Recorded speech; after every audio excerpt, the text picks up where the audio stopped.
The number one question I get asked about my alcoholism is how much was I drinking in active addiction? And I feel like sometimes, like, I've had people tell me that I was never actually an alcoholic. So sometimes they're like asking so that they can identify for themselves if I'm an alcoholic, which is totally weird behavior. But I feel like other people ask as a way to kind of gauge their own consumption and see if they are overusing alcoholism. And I just want to say before I get into the spicy tea, which is really just the truth of the chaotic life that I chose to live through my choices. If you are questioning your consumption with alcohol in any way, shape, or form, I implore you to explore your relationship with alcohol and try to not drink for a set amount of time and see how that works out for you. Like, if you're someone who drinks once a week, try not to drink for a whole month. But if you're someone who drinks like 3 to 4 times a week, try not to drink for just 1 week and see where that leaves you and where you land. For me, it was like gradual snowball, and as it gets bigger and bigger and faster. I feel like that's a lot of people's story. I was never a binge drinker. I wasn't a blackout drinker.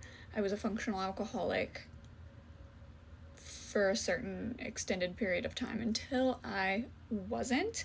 It started with like a concoction of soda and liquor, because prior to drinking, I hated liquor. I hated alcohol, actually, all of it. Found one that like I liked kind of by happenstance. It is what it is. It's not a common one. I've had a video like this similarly go viral and mention that I never tell people what it is, and no one's ever guessed it, not once, because that's not the point.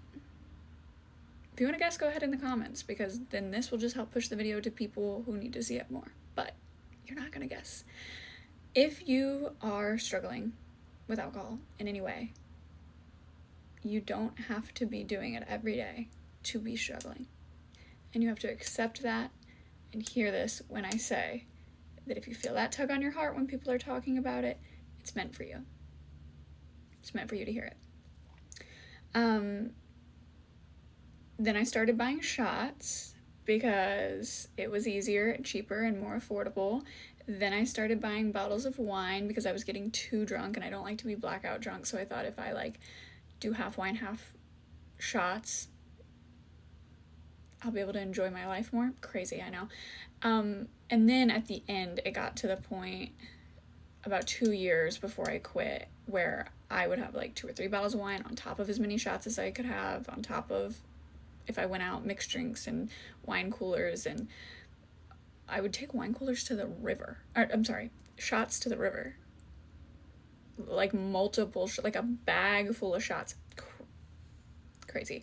We would go on a float trip and I would get the boxed wine and pull the bag out of the box and drink that the whole float trip. So I was drinking a lot. I would wake up and I would always I could never leave myself a shot to wake up to the morning. I had to drink it. But I would usually be able to save myself a glass of wine, wake up to that. At the very, very end, I was drinking 12.99 proof shots of vodka a day, and I would space them out. By space them out, I would allow myself 1 every hour, and I would drink a quarter of the shooter every 15 minutes. And I thought that was me having a handle on my drinking. If you're sober today, I'm proud of you. And if you're trying to get sober today, I am so, so proud of you.